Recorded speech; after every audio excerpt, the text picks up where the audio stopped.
오늘 본문 말씀을 가지고 5대 축복, 5대 축복이란 제목으로 잠시 말씀 나누도록 하겠습니다.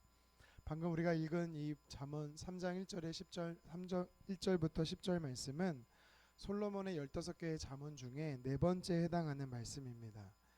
이 말씀에는 특징이 한 가지 있습니다. 그것은 뭐냐면 무엇을 하라, 무엇을 지키라. 다시 말해 권면이 먼저 주어지는데요. 그 권면을 행할 시에는 그 권면에 따라 이러이러한 복을 주시겠다라고 약속하는 것입니다. 무려 5번에 걸쳐서 이런 하나님께서 우리에게 주시겠다라는 복이 있는데요.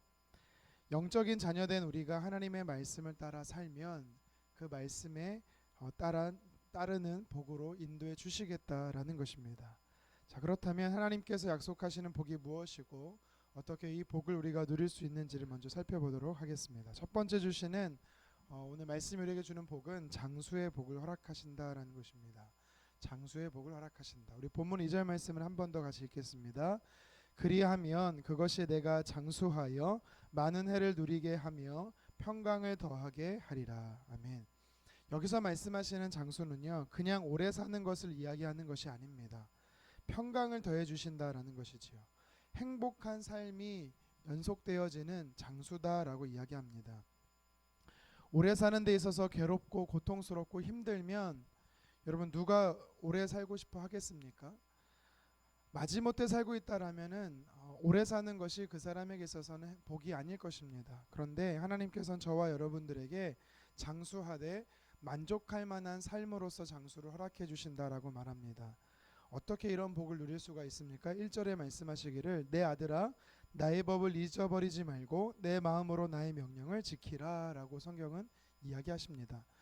한마디로 말하면 하나님의 말씀, 기록된 하나님의 말씀을 우리가 지켜 행하면 그것이 평안의 장수를 허락하시는 또 은혜의 발판이 된다라고 이야기하는 것이죠. 창세기에 보면 야곱이 하란에서 20여 년 동안 살다가 가족을 이루게 되어 이제 고향으로 돌아오는 말씀을 우리가 볼 수가 있지요. 형 에서를 만나 이제 어디서 머물게 되냐면 창세기 34장에 보니까 세겜이라는 곳에 머물게 됩니다. 여러분 세겜이라는 세겜이라는 곳은 지명이기도 하고 사람 이름이기도 한데요. 이 어떤 뜻이 있냐면 부분, 일부분이라는 뜻이 있습니다.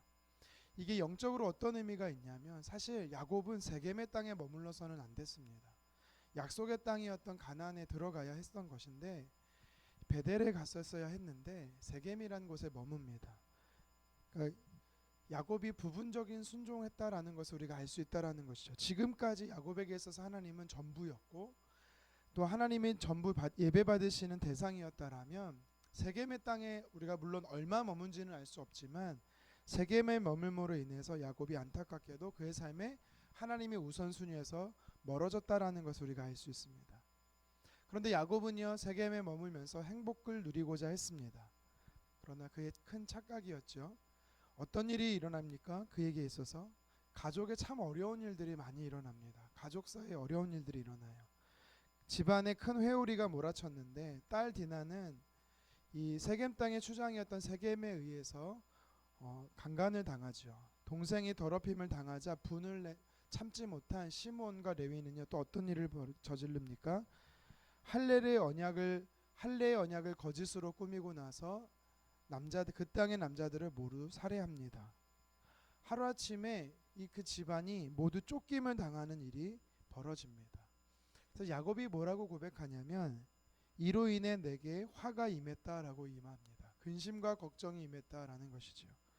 하나님을 전부가 아닌 부분적으로 형식적으로 인정하며 살았던 야곱의 삶에는 평안을 빼앗기는 삶이 나타나게 되었던 것입니다.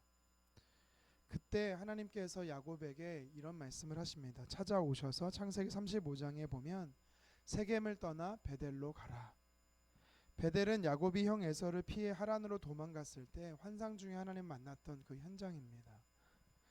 그곳에서 베델에 다시 그 야곱과 그의 가족이 베델로 옮겨졌더니 성경에 뭐라고 말씀하시냐면 창세기 35장 9절에 다시 야곱에게 하나님이 나타나서 그에게 복을 주시고 그의 이름을 다시 이스라엘로 부르셨다라고 성경은 이야기합니다. 그 이후부터 그는요 147세까지 하나님의 인도하심 따라 살았다라고 이야기합니다. 우리가 깨닫는 것은 뭐냐면 장수하는 것도 참 중요하지만 하나님 안에서 머물며 장수하는 것이 중요하다라는 것입니다. 하나님께서 함께 하셨던 이 야곱 베델이란 곳의 이름의 뜻은 하나님의 집이라는 것이죠. 오늘날로 해석하면 교회라는 의미도 될 것이고요. 베델에 머물렀던 야곱의 삶 안에 하나님의 복을 주시듯이 다시 말해 말씀 안에 머무는 자에게 하나님께서 복을 주시는데 평안의 장수의 복을 주신다라는 것입니다. 2020년 평안이 가득하기를 소망합니다. 여러분의 삶 안에 하나님의 주시는 평안이 가득하되 평생 장수의 복을 누리시는 저와 여러분 되기를 주님의 이름으로 축원합니다. 계속해서 두 번째 우리에게 허락하시는 하나님의 은혜가 있습니다. 그것은 영향력 있는 삶의 복을 허락하신다라는 것입니다. 우리 오늘 잠언 3장 4절 말씀 같이 한번 읽겠습니다. 그리하면 내가 하나님과 사람 앞에서 은총과 귀중히 여김을 받으리라. 아멘. 여기서 귀중히라는 단어는요, 존경을 받는다라는 것입니다.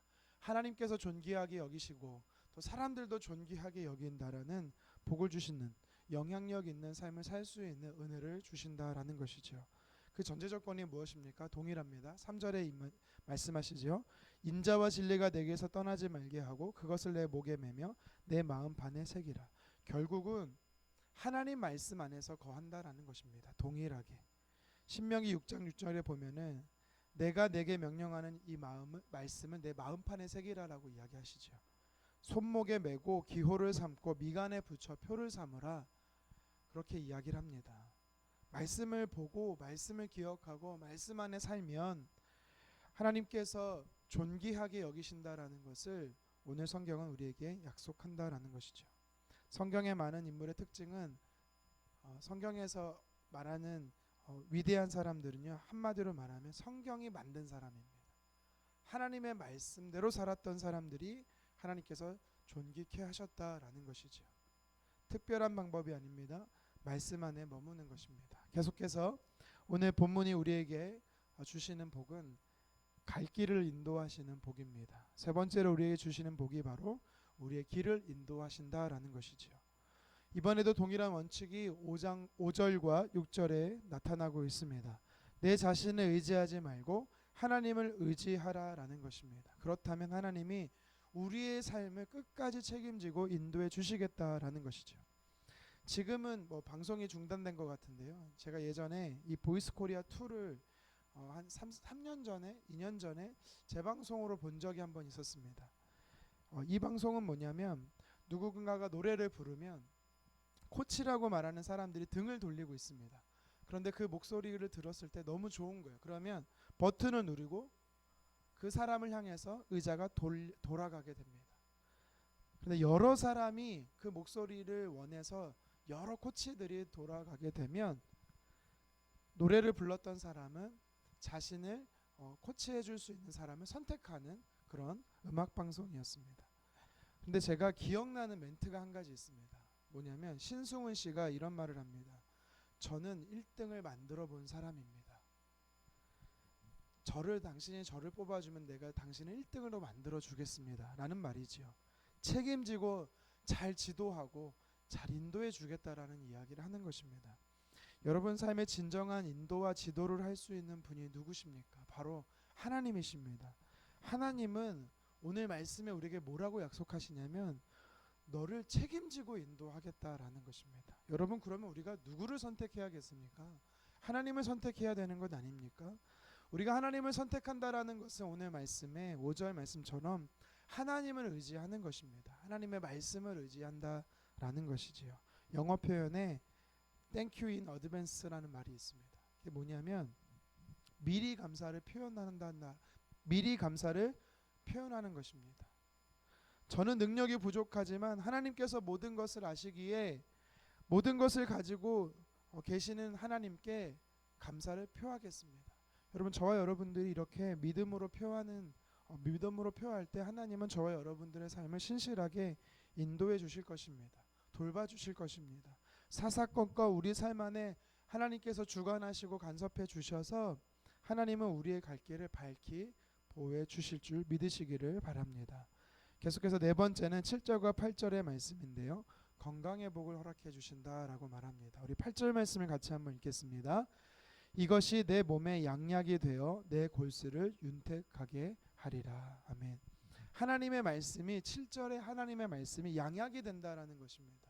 우리 육신에 잘 듣는 약이 된대요. 그래서 골수를 윤택하게 한다고 말합니다. 육체를 강건하게 한다라는 것이죠. 미국의 백화점 왕인 펜이라는 사람이 있습니다. 그는요 목사의 아들로 태어났는데요.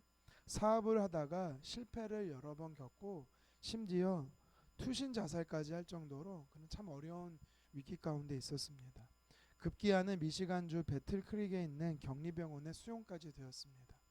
온 몸이 망가지고 낙심과 좌절 가운데 있었던 그였습니다. 그런데 하루는요 찬송가의 소리에 이끌려서 그가 한 곳으로 따라가게 됩니다. 그것은 그 병동에 있었던 기도의 그 병동 안에 있는 예배가 일어나는 곳이었습니다. 예배가 드려지던 곳이었습니다. 그가 뒷자리에 앉았습니다. 찬송가가 들렸습니다. 평소에 듣던 어렸을 때부터 익숙하게 들었던 찬양 너 근심 걱정 말아라가 들려지고 있었습니다. 그 찬송가를 듣는 순간 그의 마음에서 좌절감이 한순간에 사라지게 되고 큰 확신이 생겼습니다. 그는 주님께 이렇게 마음속으로 외쳤습니다. 사랑하는 하나님, 저는 아무것도 할 수 없습니다. 저를 좀 돌봐 주십시오. 오늘 본문 7절 말씀처럼 나 자신을 의지하는 것이 아니라 하나님을 의지하기 시작했더니 하나님을 경외하기 시작했더니 그 안에 놀라운 변화가 일어났습니다. 그는요 나중에 그 순간의 당시 상황을 이렇게 회고하고 있습니다. 나는 무한한 어두운 공간에서 찬란한 태양빛으로 옮겨지는 느낌이 들었고 마음속에 무거운 짐이 옮겨져서 그 방을 나올 때는 새로운 사람이 되었습니다. 나는 마비된 심령으로 풀이 죽어서 그곳에 들어갔으나 해방되어 기쁜 마음으로 나왔습니다. 그는요 하나님께서 그의 건강을 돌봐주셔서 다시 육신이 회복되었고 다시 사업을 해서 크게 성공한 것을 알 수가 있습니다. 자기가 그동안 하나님의 말씀대로 사업하지 못했음을 깨닫고 그는요 말씀을 기준으로 해서 하나님의 청지기로서 어떻게 사업을 해야 하는가 6대 원칙을 세웠습니다. 그리고 그는 미국 전역에 1700개의 백화점을 세워 다시 재기하는 성공한 사업가가 되었습니다. 그는 말합니다. 말씀 안에 머물렀더니 하나님께서 회복시켜 주셨다라는 것입니다. 마지막으로 오늘 성경이 우리에게 도전하는 5번째 복입니다. 물질과 재정의 복을 하나님은 허락하십니다. 10절에 성경은 말하죠. 내 창고가 가득히 차고 내 집틀에 새 포도즙이 넘치리라 약속하십니다. 여러분 일을 맡길 때는요 잘하는 사람에게 맡기고 싶어하는 게 정상입니다. 여러분 재정 관리를 잘하는 사람에게 더 많은 재정을 부어줄 수 있는 것입니다. 성경에 달란트 비유가 나오죠. 5달란트를 주었던 일꾼에게 주인이 다시 5달란트를 남겼던 그에게 1달란트를 뺏어서 더 주는 것을 볼 수가 있습니다. 여러분 오늘 성경은요 먼저 첫 소산을 드릴 수 있는 사람에게 하나님께서 물질의 복을 주신다라고 이야기를 합니다. 이것은 단순히 11조를 이야기하는 것 아닙니다. 그 이상의 것이지요. 물질의 주인이 누군지를 인정하는 자에게 하나님께서 더 많은 물질을 부어주신다라는 것입니다. 이것은요 하나님을 경외할 수 있는 사람에게 주시는 복인 것입니다. 성경 갈라디아 6장 7절에 말합니다. 사람이 무엇으로 심든지 그대로 거두리라. 우리가 물질의 복, 재물의 복을 받으려면 우리는 더 많은 것으로 심어야 되는 것입니다. 오늘 하나님께서는 우리에게 5가지의 복을 주시겠다라고 말씀합니다. 성경 안에 머무는 자, 하나님의 말씀대로 실천하는 자, 그냥 오래 사는 것이 아니라 근심 걱정 없는 행복의 장수를 허락하십니다. 물질과 건강을 주시며 영향력 있는 사람으로 세우시되 끝까지 인도해 주시겠다라고 말씀합니다. 여러분 어찌 보면 세상 사람들이 쫓고 있는 것들 아닙니까? 저와 여러분들이 추구하고자 하는 복이 아닙니까? 그런데 주님께서 말씀합니다. 이미 이 복을 하나님이 가지고 계시고 저와 여러분들에게 특별히 2020년 새해를 시작하는 우리에게 주고자 하시는 복이다라고 말씀합니다. 그런데 중요한 것은 전제 조건이 있습니다. 하나님의 말씀, 하나님을 경외하고 그 말씀 안에 머무는 것입니다. 그 말씀을 따라 살아가는 것입니다. 여러분 오늘 말씀을 기억하고 오늘 성경이 우리에게 주시는 5대 복을 여러분 누리는 저와 여러분 되었으면 좋겠습니다.